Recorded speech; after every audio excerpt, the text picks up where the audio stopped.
So I want to talk about resistance at the microscopic scale for a little bit and clarify a couple of bits of terminology that come up in this chapter. If we imagine a metal, a conductor, at the microscopic scale in a really, really abstract way. I'm not trying to create any kind of coherent picture of what happens with conduction band electrons or anything in a real solid. That's beyond the scope of this class. But we know that the big heavy things are the atomic nuclei, and the conduction band electrons are these little guys that kind of float around and are free to move from atom to atom through a conductor. In equilibrium, the electrons just go wherever they want. They're free to move in the conduction band. Their energy allows them to jump from atom to atom, but there's no preferred direction of motion. But if we subject a conductor to an electric field by, for example, connecting it up to a battery, there is now a potential difference between different places in that conductor, and those electrons want to move. If the electric field points to the left, as I've drawn it here, those electrons, remember the electric field arrows show the direction that a positive charge will move in that field, so the electrons will all feel a force towards the right.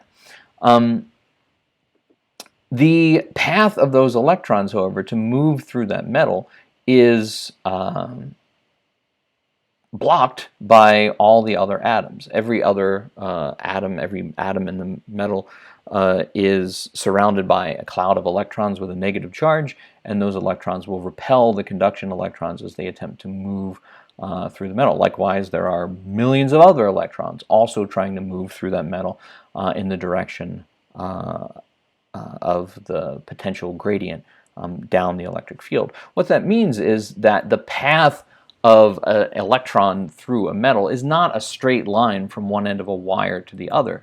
That electron is constantly being battered back and forth by collisions with the atoms and electrons that constitute that metal. So we have to keep very distinct in our brains the difference between the flow of current through the wire, which just means pick an arbitrary point in that wire, what's the number of electrons that flow by every second, and the individual motions of the electrons in a wire. For example, when you flick a switch in your house to turn on a lamp, that lamp turns on right away. There's almost no perceptible lag between the time that you turn on the switch and the time that the current starts flowing. But individual electrons in that wire are only moving at a few centimeters per second. It takes several minutes for an individual electron to make its way from one end of that wire all the way to the other. The reason the current starts flowing instantaneously is when you turn on the switch and you close that circuit and you set up a potential differences between the two ends of that wire, the electric field in that wire essentially changes at the speed of light. So the electric field changes from 0 to 120 volts, say, all at once. So the electrons that are right next to the light bulb start moving instantaneously, and they go into the light bulb right away.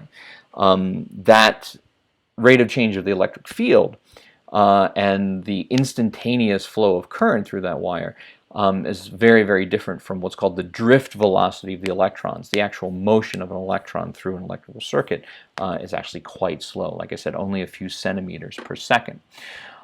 That motion of the electron through the electrical circuit is constrained by the microscopic structure of that material, whatever the metal is, and whatever its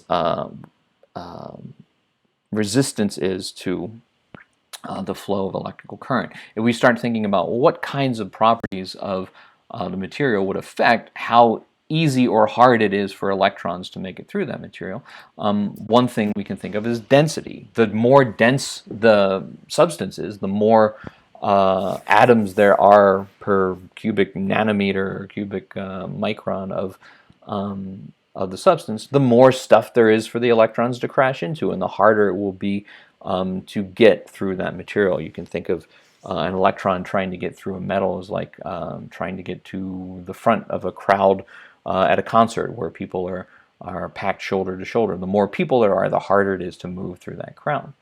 Another thing that affects the flow of current through a metal is the temperature of that material. If these atoms are all jiggling around and moving around, they will hit the electrons more often, and when they hit them, they'll deliver a greater force or momentum to them, cause them to recoil more, and it'll be harder for the electron to move through that crowd. Imagine if we go to the concert analogy again, trying to push your way through a crowd where everybody's standing still and a crowd where everybody's jumping and throwing their arms around, like in a mosh pit. So the microscopic behavior of electrons in a substance depends on a number of factors that one can only know by knowing the microscopic structure of that material, including its microscopic thermal energy or temperature.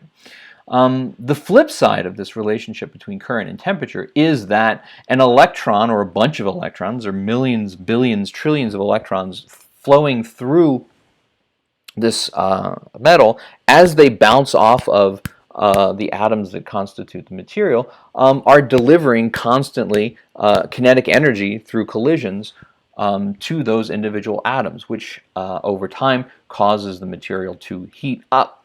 So the flow of electricity through a metal in general causes that metal to heat up, and the more conductive a metal is, the less it heats up, the less conductive it is, the more it heats up. So what we normally want when we are building electrical circuits for electricity to flow through is we want a material with high conductivity, which allows electrons to pass through it easily, and what we would say has a low resistance. And we want a material whose resistance doesn't depend too much on temperature, that doesn't really increase when it heats up. That's not always the case. Sometimes we build electrical systems intentionally to cause them to heat up when electricity flows through them. For example, when we're building a light bulb filament, what we want is for the metal of that filament to heat up as much as possible when electricity flows through it, so it gives off light. When we build an electric stove, we want that heating element to have a high resistance, not a low resistance.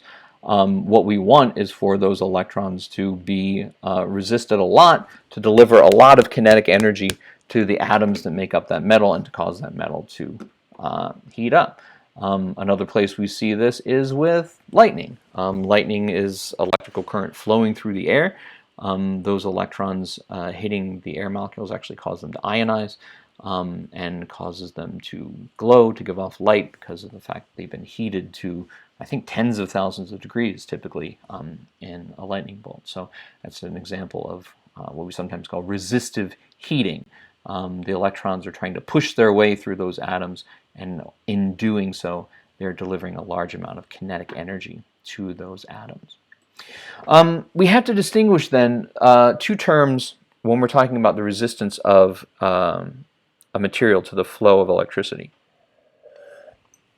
One of these terms is an intrinsic property of the material. The other is what we call extrinsic. Remember, we talked about the difference between intrinsic and extrinsic earlier this semester when we talked about the difference between thermal energy and temperature.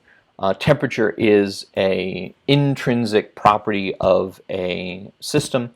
It doesn't depend on how much you have because it's an average. Thermal energy is extrinsic. The more material you have, the more thermal energy you have at a given temperature. We distinguish these two terms, resistance and resistivity. Resistivity is a property of a substance. It is an intrinsic property of copper or gold or aluminum or silver that depends on the type of material and its microscopic properties, like its density, like the ins and outs of the behavior of its conduction band electrons, and microscopic properties like the temperature. In general, the higher the temperature of a metal, the higher its resistivity. Resistance is an extrinsic quantity that depends not just on the resistivity, the microscopic constituents of the material, but depends on the macroscopic properties of the sample of the material you have, including its geometry and the amount of material. The relationship between resistance and resistivity is actually very, very simple. The resistance of an object is equal to its resistivity times the length of the object divided by the cross-sectional area. Hopefully the reason for this relationship is straightforward. If we think about the crowd analogy and think about the resistance to electrical flow is how hard it is to get through a crowd. The longer the line of people waiting to get into somewhere, the more time you're going to have to wait to get to the front. So the resistance of a piece of metal or a wire depends linearly on the length. The longer it is, the harder it is for electrons to push their way through that material. But the resistance of a piece of metal depends inversely on the cross-sectional area. The more area there's, the wider the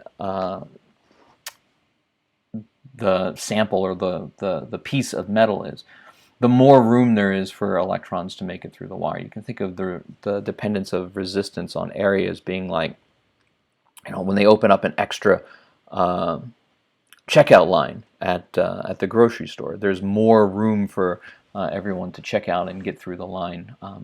So the more lines there are open, the less resistance there is to the flow of people through that crowd. The next thing your book has is a table of resistivities of various metals, conductors, and insulators alike. This is table 25. This is right in section 25-4 on resistivity, after they define resistivity in terms of the length and the cross-sectional area. By the way, the units of resistivity are just ohms times meters. And if you look at the table, if you think of what do we make wires out of, the thing we make wires out of is typically copper. And you can see that the resistivity of copper here is 1.68 times 10 to the negative 8th ohm meters. There's only one thing on the table that has a lower resistivity than copper, and that's silver. If our only concern was making electrical wires with as low resistance as possible, we would make them all out of silver. Unfortunately, silver is way more expensive than copper, so what we would gain in better resistivity, we lose in cost. But there are actually applications where low resistivity is at a premium, where we actually do use silver wires in certain kinds of electronics, but typically we use copper. You notice that copper is quite a bit lower resistivity than gold and aluminum. If you look at tungsten, tungsten is about 5 times more resistive than copper, and if you know anything about the metal tungsten, one of the most common applications for tungsten was in light bulb filaments, incandescent light bulb filaments, which we don't see much anymore because we moved mostly to LEDs.